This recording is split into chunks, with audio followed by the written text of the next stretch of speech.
Hi, it's Peggy at Headshots by Peggy, and today KevinEWest is going to join us, and we are going to talk about SAG and a whole bunch of other stuff.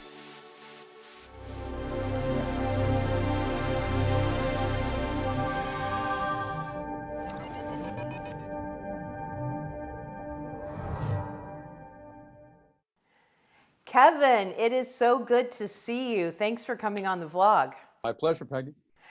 So you've been healthy and staying home and doing everything, yeah? Coffee in hand. I personally, obviously, hate the reason, but I have absolutely loved the quarantine from the standpoint of less, external distractions and being able to get things off my whiteboard. Yes. Yeah, Merrick and I have also taken advantage of some of this time to do take some classes, do some things, get some things caught up, even work-wise, career-wise, and personal-wise, stuff that we just hadn't had time to do around the house. So that's good. I'm glad you're doing that. 100%. All right, so tell everybody. We all know you're an actor. We all know that you are a big shot in SAG-AFTRA, but tell us your title and all Big that. Big shot, not a big shot. Longtime member. I'm the co-chair of the organizing committee for Los Angeles Local. I'm the vice chair for the LA Conservatory, LA Local. I'm also on a couple of other committees, but I'm a union delegate, and I'm also currently, as we speak, literally today, I am part of the Theatrical Contract negotiating committee because we are amidst negotiating our contract for the next 3 years. Right. So there's a lot of confusion with people, Hollywood's been shut down because of COVID. You're in contract negotiation. There's like tons and tons of things going on right now. Now, I know that because you are in negotiation, there are some things you can't say. So if I ask you something, just give me one of those looks and tell me to move on. Yeah, no, I can't discuss specifics, but I can certainly unequivocally discuss generically, what makes up our contract, because anything that's already public knowledge is just public knowledge. I just won't be able to discuss anything in a specific, covenant or a specific title of what's actually happening in the negotiation. That I can't discuss, but I wouldn't think that you would go there anyways. I'm not smart enough to go there, Kevin. And Merrick's not joining me today because he would have put you on the spot and asked you tons of questions, but he's got a Zoom meeting himself right now. So you got off easy today with some easy softball questions. Well, you might be channeling his inner question, so you might wind up yelling at me anyway, so it's cool. Well, I do have a question and concern it's not Merrick, it's social media and some friends. They posted an article and it's talking about COVID-19 when Hollywood does start opening back up. This article infers that the actors, before they can even accept a contract, like they audition, they're like, yeah, I want to book you. But before an actor can even accept a contract, they're supposed to contact SAG and see if this project is, sign something to meet COVID-19 guidelines. Do we know the source of the article, Peggy? Do you know the entity that actually wrote it? Let me do a little research while you talk there a bit. Well, and one of the reasons why I bring that up is it's again not anything against the media or the source, but even just with something like medium.com, where basically anybody can write something, right, and Medium can sort of decide to publish it. It doesn't, I'm not, we have obviously an interesting conversation these days about journalistic integrity or ethics or guidelines. right. But when basically anybody can write anything, it doesn't make the question bad. But if that's a legitimate, what is considered a legitimate news outlet that wrote the article, I would be curious, because this is what, go ahead, what is it? It's in Variety. It's in Variety, okay. So this is part of the challenge that we all have as artists. And I understand when we're younger, we don't think about it. It's just a fantasy, it's a dream. We want to work in film and television, I get it. And we don't really, my whole thing is the business of show business. Right. And the very first thing that you could put all things aside about the business of show business, the first thing you have to understand is, if you choose to do this for money, you're talking about being hired as an employee. The first thing, you're an employee. They may call you an actor. We may call us an actor, but you're an employee of a production. No different than if you got hired by Hewlett Packard or Microsoft. You're an employee. So when someone puts out a job ad, whether that job ad is printed in the paper, it's online at monster.com, or you have a headhunter, the classified ad or the ad information in our business tends to get put out by casting directors. We have to remember casting directors are an independent entity in this business. They're human resources. That's what they are. They're just independent human resources. So they're between us and the people that are hiring us. Employer, or as we would say in the union, labor, us, management, them. In between, middleman of casting director. So first and foremost, the thing that I would say with regards to the article in Variety is, don't be confused by the fact that your job stipulations should actually be in the job listing. So SAG-AFTRA has a challenge to get the producers, whoever that is. And remember, Peggy, who could be a producer today? I could be a producer today. And scene. Thank you very much. So, and we also have things that we are called, above a budget line.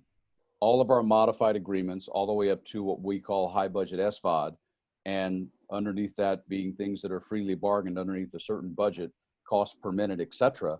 These are contract details. So yes, Joe Schmo can be a producer doing a short film, right? Mm-hmm. Under the short film agreement. And to expect or believe that an actor is somehow going to have to be responsible, because the only way, by the way, how would an actor know that a set seems unsafe? How could you know that before you actually go to the job? Exactly. It's impossible. So I haven't read the article, so I'm flying a little blind here because I don't know the exact words that the article said. But there's an element of illogic in the concept of the question that you asked me, because we would never know. You go to an interview, you sit down with someone, they say, hey, Peggy, we want to hire you. The office building's over there. You're going to show up on Monday at 9 o'clock, and you show up and somebody is swinging a construction ball next to your office. You might go, I don't know that I'm going to go sit in that office now because this construction ball might just take me out, right? You would get to work and you'd be like, time out, no bueno. So for an article, and I didn't read it, so I'm flying blind. I can only say to my community that SAG is going to do, as they always have, the best that they can, but they cannot man and they cannot supervise. They cannot provide oversight to the hundreds and hundreds and hundreds of productions, from a short film agreement all the way to a new media agreement, all the way to a network broadcast show. They cannot possibly oversight all of those on a millisecond day-to-day basis. We all know that Tyler Perry is about to start shooting again in Atlanta. Can't go in, I wouldn't bother the time on the show to go into why it is he believes he can do that safely. But let me just say to you that I'm not showing up to a set until they have the ability to test every single person with a test that's 100% accurate and get me an answer in 15 minutes. I'm not doing it. Right. So that's me. That's my personal thing. We have a responsibility to ourselves first. There's no way in Hades. So I'll answer the question this way. Actors are not responsible to clear the set and tell SAG. That's horse pedinky. There's no way. They would be responsible to call SAG and say, this is an unsafe set. Yes. But that's the same, Peggy, as it would be for anything. Right. If I was going into a corporate office, it would be my responsibility to say, wait a minute, what's going on? And step back and make a phone call to somebody above me. Right. And so that's the way it is now. I mean, if you go on set and all of a sudden they're like, hey, could you hang off of that ladder on one foot? Could you just do that? I mean, as an actor, you can do that, or you can say, no, I'm going to call my SAG. I'm going to get this contract straightened up. Yeah, time out. Yeah. I mean, again, use something that's actually more common in everyday business, sexual harassment. Right. So when you go to an interview for a job at a company, do they have to tell you, listen, we're not going to sexually harass you? No, it should be. Right. And it should be common sense. And if you get sexually harassed on the job, at any job, what is your responsibility to do? I'm the one that has to say something. Correct. But it's on the job. So for an article, and again, I didn't read it, so I find it hard to believe that that's really what it says. For you to be told that it's your responsibility to tell SAG before you ever show up, before you take a job, Right. that you know the set is safe per COVID, it's a little illogical to me. It feels like there's something missing in there that should be in there. Right. But you just have to have a responsibility to be responsible to yourself. It Right. doesn't matter whether it's nudity, sexual harassment, unnecessary stats, danger, stunts. It doesn't matter. You have to do that. So I would say the same thing in this era that we're working in. You have to be the person who steps aside, dials up your agent or manager and goes, yeah, this is no bueno. So that's what I would tell you. Perfect. So tell me something cool and awesome about what's going on with the new contract for theatrical. Ooh, cool and awesome. From what I could, it's a very, very difficult process. I mean, I think saying anything cool would lend itself to saying something positive about it. So I probably can't say that. But if you want to ask me, what the contract entails, I mean, this is part of what we don't do. And it's okay. I get it, Right. Peggy. We just don't pay attention to the business of what we do. Right. And a lot of our community, as we know, doesn't work. And so it's understandable that we don't know all of the hoops and the fences and the jargon and the language that goes around what makes up syndication or what makes up options and exclusivity or what makes up all of these things that affect or major role minimum, because we use the different phrases in contracts than we use when we get booked for a guest star. Right. Day players, we don't use a lot of that language in actor land. So in actor contract land, all I can tell you is that, you can look at the DGA agreement, and the DGA agreement gives you an idea, at least of how the industry is thinking. But we, as SAG-AFTRA, we don't necessarily function just like the DGA. And then we certainly don't function like the Writers Guild. The difference that's happening right now that didn't used to happen is typically we have always gone after the DGA and the Writers Guild in terms of their contracts negotiating. And at this particular moment anyway, we are actually in between the DGA and the Writers Guild. So that is certainly a wrinkle, and that's public knowledge. That's public knowledge. So that's not me doing or saying anything that's bad. It's a very, very difficult process. I mean, people don't realize our theatrical contract is about 900 pages long. It's brutal. Wow. So what do you see happening as far as with streaming? And I mean, how do you see the next year? What do you think is going to be our? Well, I mean, our contracts are 3 years long. Mm-hmm. I'm actually one of those people who said we need to find a way to fix that. There's a reason why the industry in general wouldn't want to fix it, because if you did it, let's say 18 months, you would feel like you were in contract negotiations all the time, Right. which is accurate.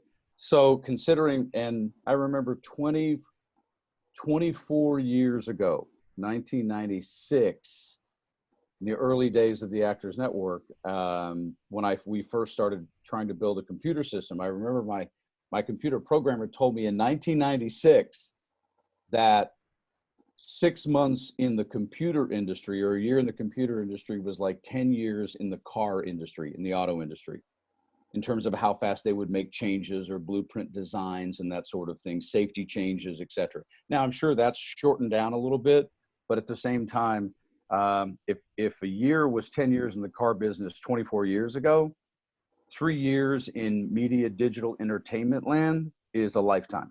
Yeah. So a lot of what you have to deal with is you have to, I don't want to say fly blind, but you have to kind of project blind. And the bottom line is it's nothing that everybody doesn't already know. It's like, free TV is what we call network TV because it's supported by advertising. Mm-hmm. And then you have streaming services or pay TV services. And that conversation has been going on for a long time, since digital technology, 21st century. Again, these are not new issues. The issues are how we make sure that we get paid properly in terms of what we don't think about as actors is we don't think about these two phrases, initial exhibition and initial compensation. And everything after that is some form of a residual payment. Mhm. So you have a lot of different platforms, you have a lot of different delivery services, and some of those are going up, some of those are trending down, some of those are changing. We're very much and have been for over a decade in a real sort of making sausage kind of world in our business. Some of it's great, some of it's a challenge, some of it's really annoying. But that's what makes the contract conversation extraordinarily complex. Look, I took calculus twice, and we finished a Zoom call that's 4 or 5 hours long, and I need a nap and a hug. And the one thing I want to say, Peggy, since you're on this line this morning, is I want to make sure that everybody that watches your vlogs understand our union nationwide is split into two separate sets of people. The staff is paid. Everyone else is a volunteer. From our president down to me as a delegate, volunteering, co-chairs on, that's all for free. A lot of people don't know that, and it would be logical if you didn't know that to not believe that. But from our president all the way down to anyone who volunteers for a committee of any kind, that is all volunteer time. So I don't know how many hours I will have put in by the time this is done, but it's good. I mean, this started with W&Ws way back last March.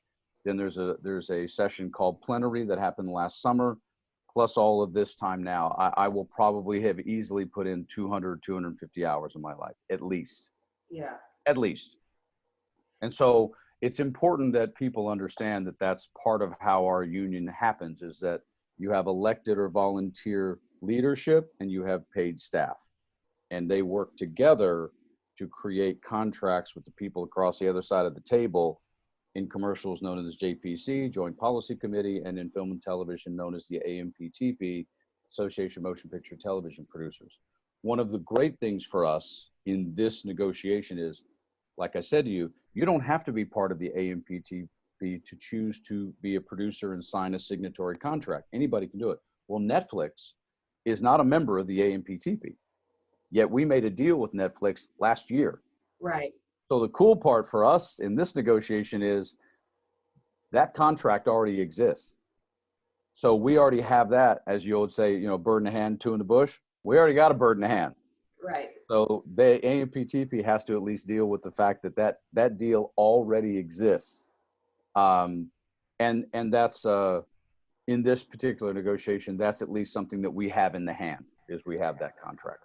And I know you came on and you were talking about that, I think right after you made, they signed with Netflix, and that's something that you were really proud of, because exactly, you've got that, hey, we already have this. We're not, you don't have to go lower than this because you already have a base. Correct. I mean, contract. negotiations are exactly what they are. They're Yeah. negotiations. It's like playing tug of war. I mean, that's what it is. Well, if you already have, it's like, well, see, we already have a pin. So you're going to have to make a better pin. Like, we already have this one here. See, we have this over here. Now you got to, so yes, having the Netflix agreement in hand is a helpful starting point. Yes. Awesome. For sure. So people are going to be happy at the outcome of this, you think? I mean, actors, because I know with streaming, it's really tricky. You get your day rate, you get your buyout, but the residuals on streaming is pretty gray. Are we kind of starting to figure this out at all? Depends. I mean, I don't think there's any way you're going to ever make 160,000 actors happy. Right. Just because I don't. It's kind of hard to make 10 people in a room happy. Yeah, I don't think you'd make 160,000 textile workers or auto workers happy. But all I can say to the specifics of that is that it is terribly complicated. It looks like a really insane Venn diagram, and you do the best you can. And unfortunately, you do have to make some of these decisions and negotiations, not blind, but with hopeful directive intelligence. No different than if you're trying to do a piece of art. What we do is subjective, and you're trying to make the best movie or the best, film that you can. And you have all of these different elements, from art direction, set design, hair and makeup, wardrobe, the script, the actors, and you're doing with all of these moving parts, you're trying to do the best you can. Typically, there's probably going to be something, even in big studio films, where there's a weak link someplace that someone gets irritated by. You know, with as many moving parts as there is in a 900-page contract, and you have to bear in mind that includes background, voiceover, singers, stunts, broadcasters. Now that we're a merged union, it involves the pension. There are a lot of elements of this contract that have to get negotiated, and it is a handful to do. So I mean, I don't think anybody intelligently would say that there's ever a negotiation in the modern era, even before SAG and AFTRA merged, that everybody was happy. It's unlikely. Right. So what else do you want everybody to know? Since I've got you, you've got, just tell us what else we should know. Oh, are we sticking on, we want to stay on? No, we can talk. I wanted to make sure we covered stuff. We can talk about whatever you want to talk about. I want to talk about your book. I want to talk about how that's going. And I haven't got to hang out with you for a while, Kevin. Well, I've actually, checked this out. Oh, I can't reach it. I've republished my book with a publisher, so now I have a new cover. I'd have to take my earplugs off and go reach up and get it. Silly me, I didn't pull it down. It's right behind me back there. But no, I mean, you have to bear in mind that our contract is filled with a lot of what we would call sections. I mean, from travel to, you know, sexual harassment, nudity, all of these things, you know, become part of what you show up to talk about. No different than a conversation about a relationship. Right. Whether you're talking about raising kids or where you live or lifestyle, it's like those are all become complex, involved conversations, and it is just simply a difficult thing to do. The biggest thing, obviously, Peggy, that I'd want to say on this program is I'm a part of a grassroots group, as you know, called Union Working. Please go to unionworking.com. We are union members, but we're not the union, and yet all of us as members of SAG-AFTRA are the union. This is a member-driven, member-based union. So I would always encourage everyone to be more involved and learn more, and stop working off of something you heard from a friend on a set, because sometimes some of those friends will be right. More often than not, they're not right. And so that's something that I would very much say. And listen, I even for as long as I've been doing this, there's plenty of things that I don't know and plenty of things that I occasionally get wrong. So it is a lot to know, but the more you do, the more of a professional. I have a chapter in my book called To Be a Professional. And if you want to make money at something, that means you're paying taxes. That means you want it as a job. You want it as a career. Well, then you're going to have to actually pay attention to what it is that makes up that money and how that money gets doled back to you, and just have at least a sketch idea of how that occurs. So I think that's an important element just going forward. And I think a lot of that's, and you talk about it all the time, that's a mistake that a lot of actors make, is the fact that they put all of their time and all of their concentration into acting and their technique, and they don't look at the business side of it. And, you know, as me as a photographer, if all I did was make sure I was able to take great headshots and great portraits and great, you know, great images, that's not going to make me money. That's going to mean I have a really great hobby and I have a lot of talent, but that's not going to, you know, pay bills or, you know, allow me to do trips or do things. I have to also be a business person. And as an actor, you are self-employed. That is your business. That's your career, and you have to be knowledgeable about the business side of it. That's why I love talking to you, because the business of showbiz right here. Well, I've kind of made it a thing over my career for whatever reason. Since 1991, it became a thing of mine. But also, I would put this out, because I always try to, maybe this is something that's come with age as I've gotten older. I don't spend a lot of time trying to tell people what to do or how much I know. I ask questions and let them make a decision for themselves. And I asked this question on your program here to go, so where is the greatest agent manager university where people get a degree and learn everything they need to know to be an agent manager? Where is that, Peggy? It doesn't exist. Doesn't exist. That is correct. And so a lot of times in the business, we always go, oh, well, agents and managers, they know it all. Actually, no. I would bury most of them on a panel. They don't know There is no manager school. There is no agent school. And it's one of the reasons why at the big agencies, people, as the phrase goes, sit on a desk. They're an assistant to an agent for 2 and 3 years before they can actually rise up to being an agent, so that they can actually learn what they're supposed to know. So it is something. And again, I blame all of us going all the way back. That's why I wrote my book. That's why I speak, because high schools don't have people who can teach this. And colleges don't bother to teach the business because their professors don't know either. So you're talking about a profession versus any other profession that basically through our learning years in high school and our higher learning at a university, this entire side of the business is just really not discussed. Hey, listen, get an agent. Good luck. And we think then that the agent, and some of them do, don't misunderstand me. You've got 5 or 10% of the agents and managers in this business who are extraordinarily bright. They know all of this stuff. But I said 5 or 10%. Exactly. I didn't say 95%. So yeah, I mean, there's probably another 10 or 15% that know it mildly well enough to not get you in trouble as an actor if they're your representative. But I would be willing to share with you that a good, and I just invent percentages, a good 66 to 75% of the people who are quote unquote representatives, a lot of times don't know what they're talking about. When you get past like the standard stuff of submitting you for a breakdown and accepting a phone call that goes, okay, Billy will be there at 3 o'clock tomorrow and scale plus 10, take it or get it. Okay. Yeah, a lot of people can do that, but that doesn't cover much of what our business covers. Exactly. Exactly. And I won't get on my rant because I am not qualified to get on my rant about managers saying, hey, I'm a manager with not even a clue. But well, we won't talk about that. Yeah, but that's because the managers are not licensed to submit or negotiate. It's against the law. Now, I'm not telling you it doesn't happen every day, but for people to believe that just because somebody woke up one day and called themselves a manager, I mean, probably half the managers in town don't even have a business license, which would be the bare minimum to have. Right. But to believe that just because somebody decided one day, it's like, I think I decided to be an Air Force pilot. There might be some things you have to go through before you actually get to call yourself that.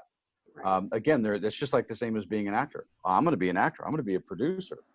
You know, that's why there's a chapter in my book called 7 hyphenate syndrome. We can call ourselves anything, but the truth of the matter is, if you want to be a licensed agent, that really is just about getting a license and putting up a bond with the state, the city. It doesn't mean you know a damn thing about doing it, and managers are even worse. So it doesn't mean that everybody out there is bad and out to get you, but to presume, this is my thing, to presume that somebody has decided that's their business, that they know all of the stuff about this industry that you don't want to have to learn as an actor, that is a massive fallacy. And that's why actors need to choose to, as the individual, learn more about their own business than we tend to choose to do. I mean, most of the reason I speak, Peggy, and wrote the book is for parents of kids, and also for young people who just don't know and no one helped them out. And you get yourself all of a sudden in a situation where it seems positive and you're working, and next thing you know, it's like, things go sideways and you don't know what to do. Right.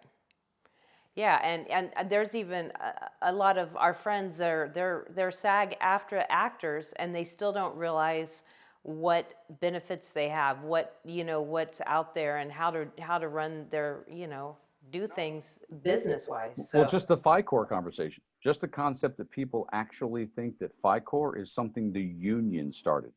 Just that alone, with all of the arguments and conversation about FICOR, just that alone, when they don't even realize that this has nothing to do with the union, it was a Supreme Court decision.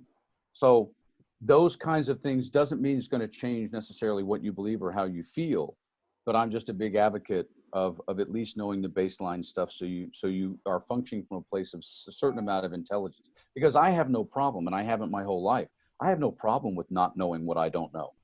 I'm happy to ask somebody, excuse me, I have no freaking clue. Can you help a brother out with this thing over here? Like, I don't have a problem with that. And for some reason people do. And it's like, it's not a matter of sounding stupid. I think it's far more unintelligent to act like you know something when you don't, than it is to just go, I don't know. So you republished your book. Let's talk about that real quick. Can I grab it? Yeah, grab it. Is it okay? So 1 second. Here we go. We will allow it. Okay, that was like 9 seconds. Sorry. Okay, so that's the first version. That's the one you have, Uh-huh. right? Uh-huh. And here's the second one. Oh, wow. Very cool. Very sexy. Yeah, I mean, it's republished because it's now with a publisher. It's still on Amazon. Seven Deadly Sins: The Actor Overcomes. Has basically 70 chapters. They're just short. There's 10 sections to each sin because there's 7 sins. But yes, this is now officially with Titletown Publishing, titletownpublishing.com. It's also on Amazon. But yes, I have a new cover. Same guy, same designer. But we added a parents and universities section, and we added an index. And if it hadn't been for COVID, I would have been on a book tour in the Midwest. We're going to try and do that in the fall. Yeah. So I'm going to be up in the publisher's up in Green Bay. So I was going to go across some areas up, some universities up in that area. Well, I am not an actor, but I highly recommend this. I read the book. I loved it. Merrick loved it. Because there's just a lot of things in it that I feel every actor should read. I feel like every actor, if they want to be an actor, if they want to get serious with that, the very first minimum thing, they should at least know these things and kind of have an idea, because a lot of people don't know what they don't know. And that's tough. Of course. And you know, and I'm a proactive guy. I'm all about, doing more than just sitting and waiting, or doing more than just clicking an electronic submission. And what usually causes consternation for us is that, again, no one ever talked to us about what the options were. We have this common phrase in life and in business called think outside the box. But when it comes to actors and trying to get somewhere, like, they have no idea what the hell think outside the box would mean in the context of Hollywood or Chicago or New York or anywhere else. That's one of the reasons why I see a lot of people come from England and or Australia and places like that, and they don't carry a lot of, let's say, internal obstacle baggage with them. They're just kind of like, yeah, mate, whatever, let's go. And we sort of are, we're very scared, which I understand. But how do you overcome any fear of anything? And that is typically by knowledge, because knowledge is powerful. So, I say this when I corporate speak, because I'm a corporate speaker, and I say, yes, knowledge is power, but victory loves preparation. Well, I'm all about winning, and the more your mind is prepared to do stuff, the better chance you have at winning. Exactly. That's exactly it. The more you know, the more you educate yourself, the more chance you have of winning. And I like to be a winner. I like to win it. I'm actually a little bit competitive in life in general. So I like to be, if I'm not in the top, then what's the point? Like, I don't want to play anymore. Well, and the thing is that I go all the way back to the first actor book I think I ever saw that was related to the business, and I've seen a handful over the years, obviously, and it's not, most acting books obviously are on the craft. We always focus more on the show, and that's fine. Mm-hmm. But unfortunately, most of the business videos, most of the business talk, I mean, again, I founded the Actors Network in 1991, so with all due respect, I was kind of doing a lot of this long before the internet, long before a lot of other folks were. But a lot of those conversations, they do what is literally a chapter in my book, and they all focus on what I call the setup. Well, you have to get a representative, you have to get pictures, you have to be in class, and I call that basically what the framing of the house is. And I make a joke that it's like the person you see snow skiing who spent $1,000 on the skis and $1,000 on the outfit and blah, blah, blah, and they can't get off the chairlift. Mm-hmm. So, the setup of something is not the intricate details of actually executing it. And so a lot of what I talk about in my book and talk to actors about on the business is, yeah, it's great to have a demo reel, but how does that demo reel get put together? How does that demo reel get edited, and why? Based on who you are, based on the kind of pen for sale that you are. What about the belief that I stuck it up on YouTube and so everyone should just naturally see it? How do you go about trying to get people to see your demo reel? There's a lot of details that are underneath what I call chapter titles. Demo reel, pictures, headshots, like, yeah, that's great, but what are you actually telling somebody? Telling somebody, hey, you need to learn the alphabet. Okay, but don't I have to learn how to spell words and how to put them together as well? There's more than just the surface. And what I found is that most business conversations about show business or most books are very surface level. So Exactly. Yeah, exactly. That's awesome. I've really enjoyed talking to you. Before we close it, I'll give you another.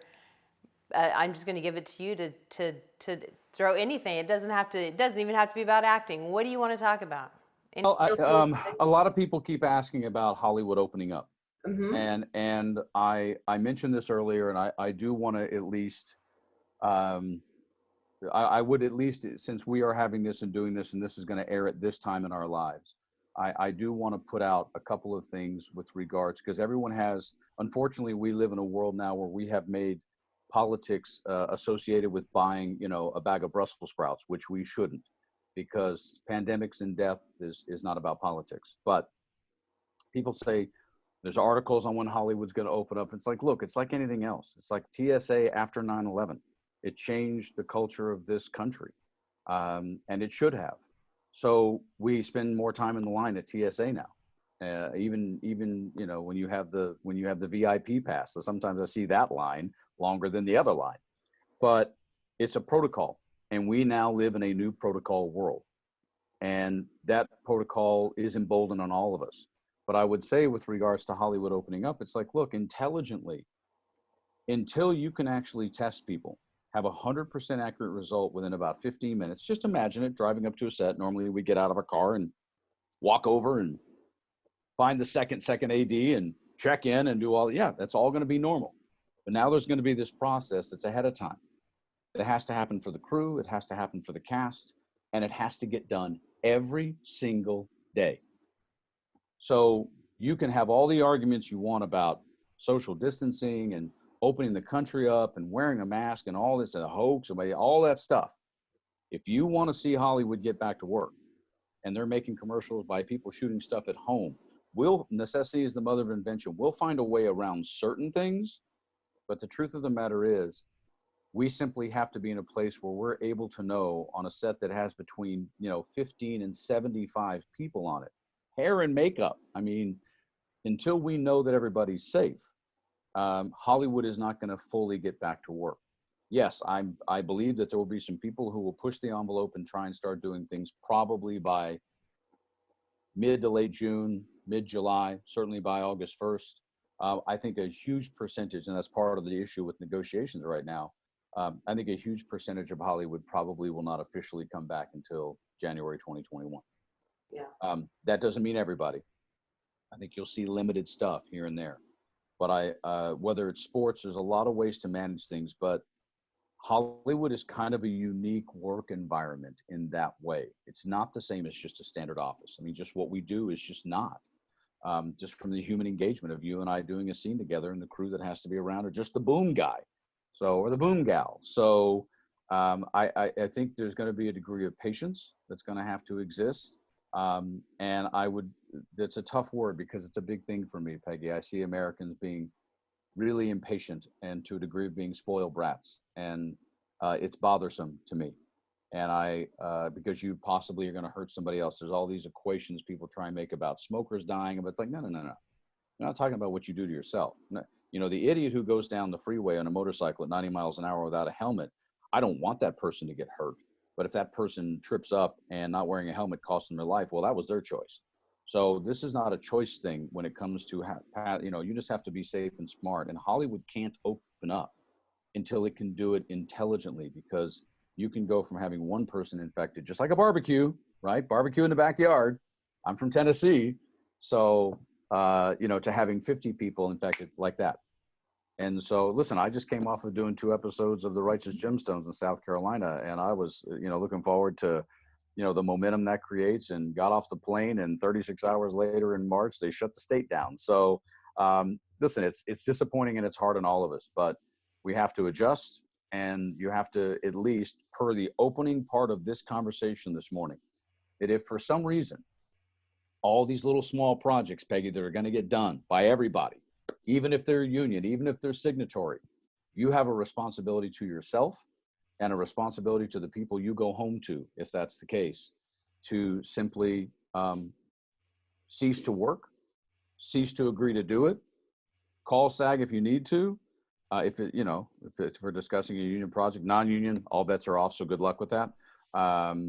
But that's on you to go, no, I'm not doing it until you guys resolve this issue. So no different than any other work environment, has to be acceptably safe based on what it is. And if it isn't, you have to report it and you have to walk. And it's hard to do, especially when, we feel like nobody's working. But I promise you, the legitimate entities, all the networks, all the studios, they don't want to get sued for $50 million because somebody died on a set of COVID. So they're going to take those precautions. Make sure if you're doing a small project, even if you're the creator of a small project, you have to be really conscious of that, because otherwise you're being possibly really irresponsible with somebody's life, no matter what you think of the virus or not. It is killing people. It's killing people. And, even if you feel like, oh, I'm young and strong and it's not going to bother me, how about the grocery store worker that you give it to, or the other person, because we all have to still go out and do our essential things, even though we're wearing masks and doing our best. You don't want to bring that home. You don't want to be responsible for someone's death just because you want money. And that's basically what it's come down to. And I get it. We're all in the same storm. We're on different boats. Some of us are trying to figure out, how to, put food on. And some of us are just mad that we can't go on our vacation that we planned. But either way, we're all affected. Yeah, I mean, this too shall pass, as the old phrase goes. We will eventually have a vaccine. We will eventually have regular testing. I mean, we'll get through it. I'm really only using two words: defiance and irresponsibility. Your defiance shouldn't cost me. If you wanna throw a 50-person backyard party with no mask in your backyard with your friends and family, go ahead. But the second you leave that party, you need to protect your other people from you.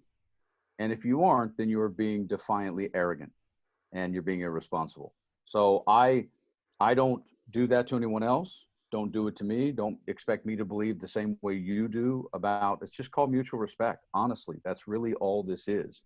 And if you're on a set, if you're doing something as an actor in which you feel someone is being disrespectful of your safety, it doesn't matter whether it's COVID or, hey, we didn't mention this to you, but we need you to ride that motorcycle down the side of that hill and do a thing. And it's like, you'd be like, excuse me, pardon me, that's not in the script. I didn't know I'm not going to die, but no. So to me, it's no different. And it's not about being able to check in with SAG ahead of time. You don't know until you get there. Well, once you do get there, you have to be respectful of taking care of yourself first and reporting it, and not being afraid you're going to get fired or something because you have a problem with how the safety is. That's up to you. So there's a lot of personal responsibility in situations like this. And then there's also just personal choice. So you choose how you want to be, but just don't let it collateral damage spill off on me just because you feel like being a goofball. Go ahead, be a goofball, man. I mean, I'm from Tennessee. I've spent a lot of time in Florida. You've seen the numbers in Texas go up. Again, whatever you think of it, it doesn't matter. We will eventually get back to work. We will eventually get back to some form of what we call a new normal. Then I could give a whole list, which we don't have time for, of all the positives that I think are going to come out of this scenario, this pandemic. Maybe we'll drive less. Maybe the climate will use less fossil fuel. Maybe we'll start being on rotating working schedules, and traffic won't be as bad in certain cities. I could give you a whole bunch of positives too, Ko. You just don't want to, we always make the joke, when handed lemons make lemonade. But also, you don't want to take some really cool positive stuff, Peggy, that's lemonade, and then all of a sudden turn it into lemons by, being, arrogant or defiant. So, that's kind of what I would say within the context of COVID, within the context of Hollywood. That's what I would probably leave you with today. Yeah, we kind of joke around our house that Mother Nature put us all on a timeout. It's like, all right, sit down. Think about what you've done. Think about this. And I really do think that there are some people, Kevin, I really believe that there are people that really did take this time to think about it. Oh, I've had 2 solid months and change. Exactly. And I think that there's a lot of good that has, we need to stop looking at the negative stuff and think about what an opportunity this has given us. I mean, how many times have you said, oh, if I just had a month to get this stuff done without all these other distractions? Guess what? You just had it. How many times? If you'd known me 15 years ago, you would have been hearing me say for 15 years, and it wasn't one, it's three. I've been saying for years, I just need 3 months. And it, you joke because it's not possible. And now everyone's getting used to Zoom, and we're kind of back in a flow. But I feel like I sort of got a month and a half. And I can still choose to sort of stay sequestered myself just based on my lifestyle. I'm finally building a YouTube channel, which I should have done 15 years ago, because it's an immense amount of work, but I'm getting it done. And I'm like, whee, it's like, yay, I'm getting it done, because it's, hundreds of videos and things, my whole career and blah, blah, blah. It's a lot of work, but that's what this has provided me. So I can sit around and whine about it, or I could go like, well, this reason really sucks, but I get to actually get this done. Exactly. And so I'm getting it done as we speak, and so, yeah, I mean, you do have to make lemonade out of lemons. You do have to find, I could write 20 op-eds on the hopeful cultural positive changes that this hitting has done and will do going forward. There's always the negative. The negative's obvious, even besides fatalities. There are a lot of negatives that are economic, and even other ones that are not just death and money, death and taxes. But nonetheless, I also look at the positives that this can do for all of us, if we choose to look at it that way. Exactly. And I feel like always looking at the negative is a lazy way to live. Yeah, I mean, you got to learn. You don't have to live in the past. You should learn from it. And you do have to be a realist and be pragmatic about the truth of something, but you don't have to wallow in it. And you don't have to sit in the pool longer than necessary. That's for sure. Exactly. Kevin, thanks so much for coming on. I'm going to leave all your social media links down below. What's the best way for people to reach out and say hey to you? Well, my personal website is KevinEWest.com. There's always actors-network.com. That's the Actors Network. I'm at the Kevin E on Instagram and Twitter, so it's easy to find there. And I have both KevinEWest fan page on Facebook, but I also have the Actors Network closed group, which you can request to be a part of, which is the sort of just a business group from the Actors Network organization that I founded. So that's the easiest way to find me. I mean, there's a contact number on my website and all that sort of stuff. Perfect. Awesome. Well, again, thank you so much for hanging out with me. I can't wait to get to give you a hug maybe in a couple months down the road. Right? Cocktails. So anyways, but thanks again, and I appreciate your time, and good to see you even though it was through the computer screen. It's almost like being there, right? But like not quite. Like I can't really, but Merrick's happy about that. Merrick can't grab my wife. Perfect. Okay. All right. Well, it was definitely good to see you, and everybody, thank you so much for watching this. I know you enjoyed it. Make sure you follow Kevin on all of his social media and buy his book. I'll put the Amazon link in the bio below. Yes, it's a good book. And most importantly, have an amazing week. I'll see you next week. We did it, Kevin. It's golden.